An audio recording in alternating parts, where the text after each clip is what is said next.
আগ্রহ দেই, উৎসাহ দেই, ওই সময় আমরা চিন্তাও করি না যে এই সন্তান, এই ছেলে, এই মেয়ের কারণে আমাকে আপনাকে জাহান্নামের আগুনে জ্বলতে হবে। নাউজুবিল্লাহ। চিন্তা নাই আমাদের মধ্যে, ফিকির নাই। ফিকির না থাকার কারণে এই অবস্থা আমাদের মধ্যে বিরাজমান করতেছে। আমি আপনাদের সম্মুখে একটা আয়াতের একটু অংশ তেলাওয়াত করেছি, যে আয়াতের মধ্যে আল্লাহ তাআলা বলেছেন আহাল্লাল্লাহুল বাই ওয়া আহাররামুর রিবা। যে আয়াতের মধ্যে আল্লাহ তাআলা বেচা কিনাকে হালাল করেছেন। কি করেছেন? বেচা কিনাকে হালাল করেছেন। আর এই আয়াতের মধ্যে আল্লাহ সুদকে হারাম করেছেন। কি কে হারাম করেছেন? আচ্ছা, এখানে যারা আছেন সবাই জানেন তো সুদ যে হারাম? কেউ কেউ কে জানেন না? হাত উঠান। আছেন এমন কেউ? সবাই জানি সুদ হারাম, বেচা কিনা হালাল, সুদ হারাম জানি। কিন্তু আজকে আমাদের প্রত্যেকটা ঘরে ঘরে সুদ, প্রত্যেকটা ঘরে ঘরে এই সুদের নামের নাফরমানি প্রত্যেকটা ঘরে ঘরে তৈরি হয়ে গেছে, চালু হয়ে গেছে।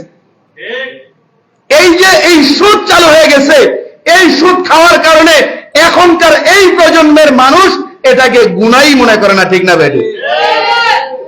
ও মুসলমান, এই সুদের সর্বনিম্ন গুনার কথা কি জানো? রাসূল বলেছেন। আল্লাহু আকবার। ও মুসলমান, যে সুদ দেয়, যে সুদ খায়, তাদেরকে বলল সুদের ব্যাপারে বয়ান করার জন্য, তারা আমার চাইতে ভালো বলতে পারবে। জানে যে সুদের সর্বনিম্ন গুনাহ হচ্ছে নিজের মায়ের সাথে জিনা করার সমান। নাউজুবিল্লাহ বলবেন না? 1 টাকা সুদ খাইলেন আর 70 বার নিজের মায়ের সাথে জিনা করলেন। এক সমান, এক সমান, এক সমান। আমি মৌলবী না, নবী বলছেন। কে বলছেন? সুদ খাওয়ান যাইব? এখন তো আমরা সুদ তো মুড়ি না ভাতের মতো খাই। কেউ সুদ মুড়ি না ভাতের মতো খাই। ভাত 3 বেলা খাই, সুদ 6 বেলা খাওয়ার চেষ্টা করি। ঘরে ঘরে কিস্তি আছে না নাই? ঘরে ঘরে হুজুর বরকত হয় না, এত কাম করি বরকত হয় না, এত গরু ফালি বরকত হয় না, এত কিছু করি বরকত হয় না। ও মুসলমান, বরকত হবে কোথায়? কোথা থেকে বরকত আসবে? এই সুদ তোমার ঘরে যখন ঢুকছে, তোমার ঘরের দরজা জানালা দিয়া তোমার ঘর থেকে বরকত বাহির হইয়া কই হুজুর সুদ না লইলে জামু কই, কিস্তি না লইলে জামু কই, কেউ তো হাওলাত দেয় না। বেটা, তোমার তাওয়াক্কুলকে ঠিক করো, আল্লাহর উপরে ইয়াকিনকে ঠিক করো। হাজারো উলামায়ে কেরাম বাংলাদেশের মধ্যে আছেন, আমাকে দেখান কয়জন উলামায়ে কেরাম এই সুদের সাথে লিপ্ত আছেন, কয়জন উলামায়ে কেরাম এই কিস্তির সাথে লিপ্ত আছেন। তারা কি খেয়ে বাঁচতেছেন না? এই ভাই, আমরা হুজুরে খেয়ে বাঁচি না? আমরা পাতা খাই, পাতা খাই, ঘাস খাই না? খাবার খাই, ভাত খাই, মাছ খাই, গোশ খাই। এমনই তো বিষয়, ঠিক না? ও মুসলমান, তোমার আমার ইয়াকিন যদি ঠিক হইতো, এক ভাইকে ওই দিন দাওয়াত দিলাম, ভাই আপনি তো জানেন, আপনি মৌলবী মানুষের মতো, আপনি পড়াশোনা করছেন, আপনি জেনারেল শিক্ষিত মানুষ, আপনি জানেন এই সুদ যে হারাম, আপনি নিজের চোখে পড়ছেন, নিজের চোখে এই সুদের ব্যাপারে আল্লাহ রসুলের আয়াতের তরজমা পড়ছেন। এই পড়ার পরেও আপনি সুদ খান কেন? সুদ খান কেন? এই লোক আমার জবাব দেয়, হুজুর জরুরত হইলে টাকা দিব কে? জরুরত হইলে টাকা নাউজুবিল্লাহ বলবেন না? আরে মিয়া, জরুরত পূরণ করেন কে? আল্লাহ। সবচাইতে বড় জরুরত মানুষের জন্য হচ্ছে হায়াত। হায়াত থাকলে সবকিছু সম্ভব, হায়াত নাই কোনো কিছু সম্ভব না। এই হায়াতের জরুরত যদি আল্লাহ পূরণ করতে পারে, হায়াতের পরের জরুরত কি আল্লাহ পূরণ করতে পারে না? হায়াত তো কিনা যায় না। হায়াত কিনা যায়? তালতলা বাজারে গাউসিয়া তো বড় মার্কেট, ওখানে মনে পাওয়া যায়। পুরা বাংলাদেশে মাল সাপ্লাই হয় আমাদের এই গুলিস্তান থেকে। গুলিস্তানে কোন দোকানের অ্যাড্রেস জানেন যেখানে হায়াত বিক্রি হয়? কেউ যদি পুরা দুনিয়া পরিমাণ সম্পদের মালিক হয়, 1 সেকেন্ডের হায়াত তাকে বাড়ায় দেওয়া হবে না। তো দুনিয়া কেন, দুনিয়ার চাইতে আরো বেশি এই হায়াতের দাম। আর যে আল্লাহ তাআলা আমাকে আপনাকে হায়াত দিয়ে পালতে পারলেন, ওই আল্লাহ আমার জরুরত পূরণ করতে পারেন না? তাহলে কিসের উপর আপনার তাওয়াক্কুল মিয়া? বড় আফসোসের সহিত এই কথা বলতে হয়, আজকে আমাদের ঘরগুলো তো সুদে বলেছেন, কিন্তু যারা সুদ দেয় সমাজের মাথার উপর তারাই বসে থাকে, ঠিক না বেঠিক? যারা সুদী তারা সমাজের মাতবর, যারা সুদী তারা এলাকার মাতবর, যারা সুদী তারা এলাকার নেতা, ঠিক না বেঠিক? কোথায় যাবে সমাজ? কোথায় যাবে দেশ রাষ্ট্র? আমরা এতদিন বলছি শেখ হাসিনা স্বৈরাচার, শেখ হাসিনা স্বৈরাচার।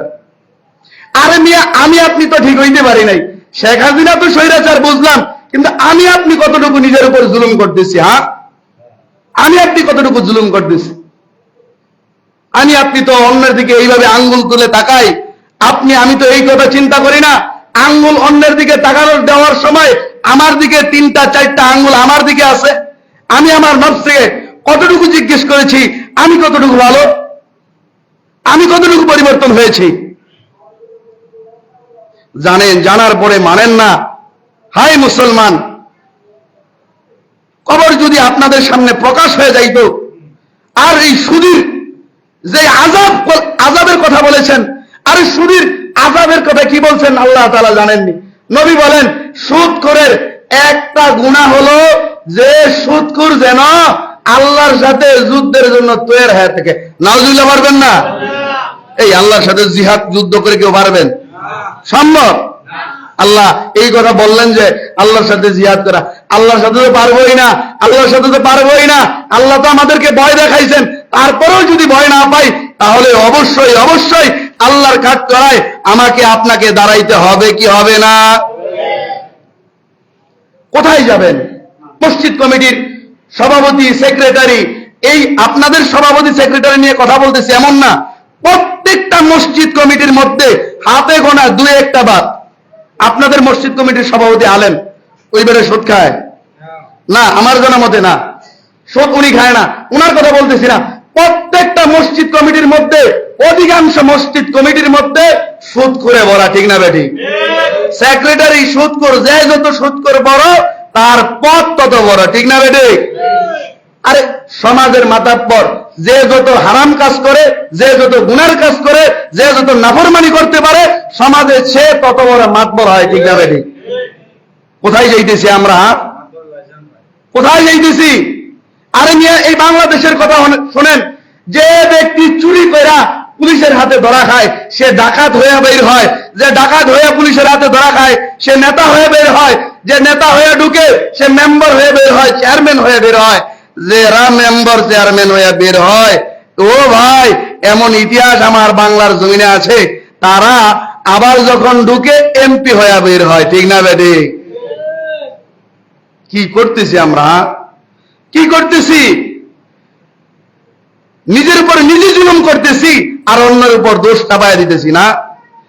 এই সুদের কারণে এই বর্তমান সময়ে যতগুলো আযাব দেখতেছেন, সুদের সর্বনিম্ন 70টা আযাবের কথা হাদিসের মধ্যে আসছে। এই 70টা আযাবের মধ্যে বর্তমান সময়ে যা কিছু দেখতেছেন এই 70টা আযাবের মধ্যেই পড়ে। নাউজুবিল্লাহ। হায় মুসলমান, আমি আপনি আমার আপনার জীবনটাকে, আমি আপনি আমার আপনার নসলটাকে কিভাবে বরবাদ করে দিচ্ছি। এক ভাইয়ের ঘটনা, তার সন্তান মাদ্রাসায় পড়াই দিচ্ছে, তার সন্তান মাদ্রাসায় ভর্তি করে দিছে পড়ানোর জন্য। কিছুদিন যাওয়ার পরে কোনতেই সে আর মাদ্রাসায় পড়তে পারে না। এখন সে ওস্তাদের কাছে পরামর্শ চাইলো যে হুজুর, আমার ছেলেকে আমি আমার জন্মের পর থেকেই তাকে আমি মাদ্রাসায় পড়াইবো, দ্বীনি শিক্ষায় শিক্ষিত করব। এই বিষয়ে আমি একটা ইস্তেদাদ করে নিয়েছি যে আমি তাকে মাদ্রাসায় পড়াইবো, আমি তাকে অন্য কোথাও পড়াইবো না। এই জন্য আমি তো অনেক মেহনত করতেছি, আমার ছেলেটা মানুষ হয় না কেন? কোন একটা কারণ যদি আপনারা খুঁজে দিতেন। এই কথা বলার পরে ওই ছেলের গার্ডিয়ান এই কথা বলার পরে হুজুর বললেন যে আপনার ইনকাম সোর্স কি? ইনকাম আমার দিকে সান মিয়া, আমি আমনে করে কইতেছি না, আমি আমারে কইতেছি। আমার উস্তাদ বলতেন যখন কথা বলবা তুমি তোমাকে কথা বলবা, তুমি তোমাকে নসিহত করবা, যখন তুমি তোমাকে নসিহত করবা আর অন্য মানুষ এমনিতেই নসিহত হয়ে যাবে। আমি আমাকে নসিহত করছি মিয়া। যেটা বলতেছিলাম, ওলামায়ে কেরাম জিজ্ঞেস করছে আপনি কাজ কি করেন? বলতেছে যে হুজুর কাজ তো তেমন কিছু করি না, এই কোনো কিছুই করি না। কয় না হইলে আসে কই থেকে? কয় হুজুর আমি তো বড় একটা চাকরিতে ছিলাম, বড় একটা পদে ছিলাম, কিছু টাকা পয়সা ওখান থেকে আসছে, পাইছি, এখন বেশি কাজ করতে হয় না, ব্যাংকে ওই টাকাগুলো আছে, আর একটু লাইরে সেরা খাই। কি করে খাই? আপনাদের সমাজে আসেনি? জোরে কোন আসেনি? লাইরে সেরা খায়, হেতি লাইরে সেরা। হায় রে খোদার দুশ্মন, লাইরে সেরা খায়। পরে ওই লোককে বলা হলো, ভাই কিয়ামত পর্যন্ত আপনি চেষ্টা করতে পারবেন, কিয়ামত পর্যন্ত ছেলেকে ভর্তি করতে পারবেন বিভিন্ন প্রতিষ্ঠানে, কিন্তু আপনার ছেলে আলেম হবে না, কারণ কোন হারাম থেকে নূর পয়দা হয়। এলেম তো নূর, আল ইলমু নূরুন, এলেমটা নূর। এই কোন হারাম থেকে নাজায়েজ থেকে কোন দিন কোন নূর পয়দা হয় না। এই জন্য ওই ব্যক্তি ভালো মানুষ হওয়ার পরে, ভালো মানুষ কেমনে হয়েছে? লাড়াছাড়া বন্ধ। লাড়াছাড়া কি বন্ধ? সুদ বন্ধ। লাড়াছাড়া বন্ধ করে দিয়া তওবা করে আসছে মাদ্রাসা থেকে, হুজুর আজকে থেকে তওবা করে গেলাম, আজকে থেকে আর কোনো সুদ নাই, আজকে থেকে আর কোনো সুদ না, আজকে থেকে আমি তওবা করে গেলাম। কয়েক দিনের ভিতরে ওই লোকের ছেলে হাফেজ কোরআন হয়ে গেছে। সুবহানাল্লাহ। একটা কথা মনে রাখবেন, গোবর থেকে যেমনি ভাবে পদ্ম ফুল ফোটে না, তেমনি ভাবে কোন হারাম থেকে কোন নূর প্রজ্বলিত হইতে পারে।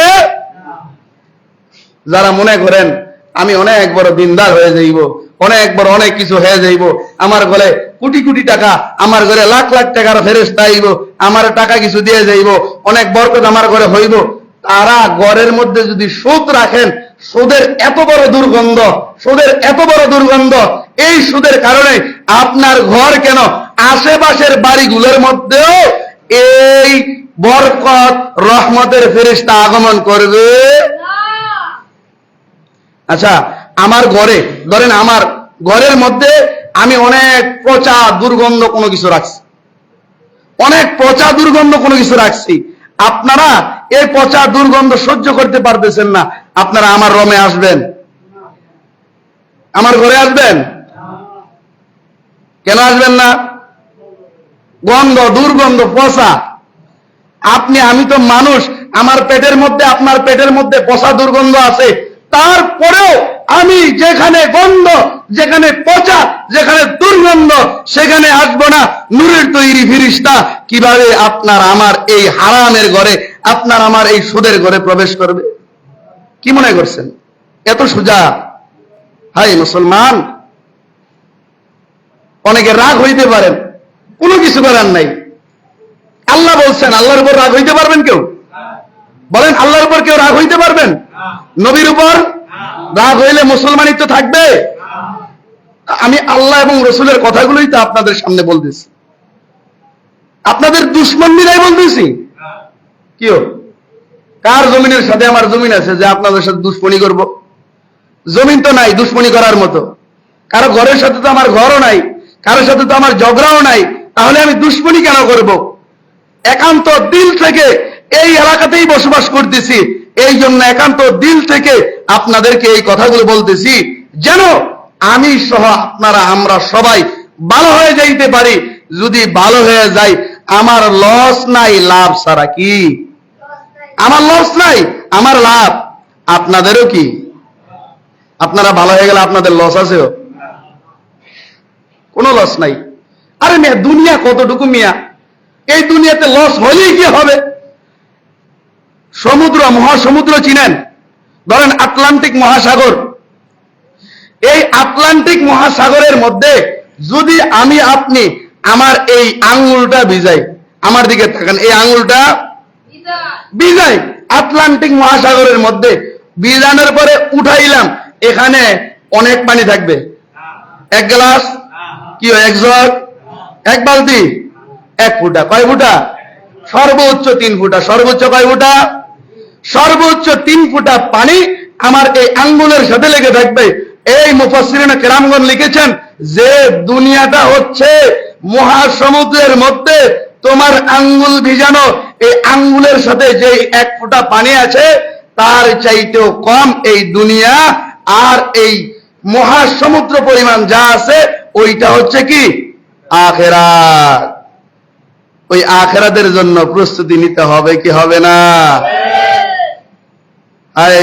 যারা প্রস্তুতি না নিবেন, যারা না নিবেন, তারা একটু আপনাদের মোবাইল হাতে হাতে আছে, 30 পারা আছে না কোরআনের, 30 পারা, 30 নাম্বার পারার তর্জমাগুলি মোবাইল থেকে অথবা কোনো একটা তর্জমার বই থেকে দেখে দেখে শুধু অর্থগুলো পড়বেন, শুধু অর্থগুলো পড়বেন, আর দেখবেন যে যদি আমরা যদি জাহান্নাম কামাই কইরা কবরে যাই তাহলে কত বড় ডলা যে আমার আপনার খাইতে হবে। বলতে পারেন আঙ্গ গুরুস্থানে তো হুজুর অনেক মানুষ মাটি দিলাম, আজও পর্যন্ত কোনো কবর তো দেখলাম না যে ডলা চলতেছে। দেখছেন? দেখছেন না? দেখেন নাই, এই জন্যই তো আমরা মানি না মিয়া। দেখি নাই দেখেই তো মানি না, ঠিক না রে? দেখলে কেউ যদি আযাব দেখে, দেখবেন কেউ যখন ভয়াবহ একটা দুর্ঘটনা অঘটন দেখে, ওই অঘটন দেখার পরে সে আর ওই অঘটনের দিকে যায়, যে গাড়ি অ্যাক্সিডেন্ট করে বিরাট মানে অনেক বড় কোনো একটা দুর্ঘটনার কবল থেকে সে বেঁচে যায়, সে দেখবেন গাড়িতে উঠতে তার পাও কেড়ে কাঁপে, থরথর থরথর করে কাঁপে, কারণ সে একটা অঘটন দেখেছে, এই জন্য তার পা কাঁপে, সে উঠতে চায় না। ও মুসলমান, দুনিয়ার অঘটন দেখার কারণে যদি আপনার পা কাঁপে, আপনার শরীরের মধ্যে কম্পন সৃষ্টি হয়ে যায়, যদি আখিরাতের আযাব দেখতেন, আল্লাহর তৈরি জাহান্নামের আযাব দেখতেন, আল্লাহর কসম মুসলমান কোনদিন মসজিদ থেকে সেজদা থেকে মাথা উঠাইতেন। এই জন্য আমরা নিজেরা ভালো হয়ে যাই। আমরা কি হয়ে যাই? আজকে থেকে ওয়াদা করি অন্তত সুদ নামক গুনার সাথে আমরা জড়িত হব। আমার সাথে সবাই ওয়াদা করতে পারেন? যাদের আছে, এমন না যে আমরা একেবারে মাসুম, আমাদের কিছু নাই, আছে হয়তো, এখন থেকে তওবা করেন আর এটা পরিশোধ করেন, পরিশোধ করে নিয়ত করেন যে আর জীবনে মরে যাব, মৃত্যুবরণ করব, জীবনে এই সুদের গুনার সাথে লিপ্ত হব না। ওয়াদা করতে পারেন? যারা ওয়াদা করতে পারেন হাত উঠান, যে আল্লাহকে আমরা হাত দেখায় বলতেছি, আল্লাহ আমরা ওয়াদা করলাম আমি এই গুনার সাথে লিপ্ত হব। আল্লাহ আপনার গোলামদেরকে আপনি কবুল করে নেন, আমিন বলেন। আপনামান আল্লাহ তাআলা আপনাদের জন্য মন প্রাণ থেকে দোয়া করি। আরে ভাই, আপনি যদি এমন কোন একটা সিচুয়েশন হয় আপনার গলা পড়ে যাইব, কি পড়ে যাইব? গলা পড়ে যাইব। আর কেউ বলতেছে এখন তোমার মার সাথে জিনা করো, যদি না করো তাহলে তোমার কল্লা ফালাই দিব, আপনি আমরা কেউ রাজি হমু? নাউজুবিল্লাহ। এই কথার ভিতরে রাজি হমু আমরা না? তাহলে কি লেগে এই জীবন থাকতে কেন এই সুদ, যেই সুদকে রাসূল এই গুনার সাথে তুলনা করেছেন, কেন কেন কেন এই সুদের সাথে আমরা লিপ্ত হব? কেন?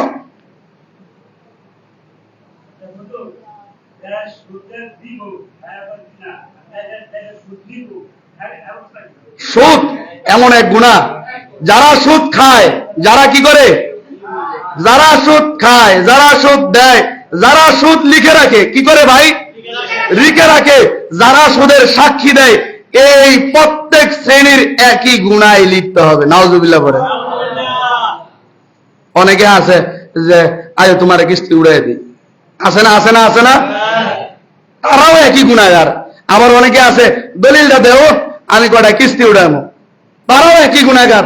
আরেকজন আছে সাক্ষ্য দেওয়ার জন্য সিগনেচার লাগে, 3 অথবা 4 জনের হয়তো সিগনেচার লাগে, তারাও সমপরিমাণ গুনাহগার। আল্লাহ তাআলা আমাদেরকে এই সমস্ত গুনাহ থেকে বুঝে বুঝে বেঁচে থাকার তৌফিক দান করুক, আমিন। ওয়া আখির দাওয়ানা আলহামদুলিল্লাহি রাব্বিল আলামিন। যারা ক্বাবলাল জুমা পড়েন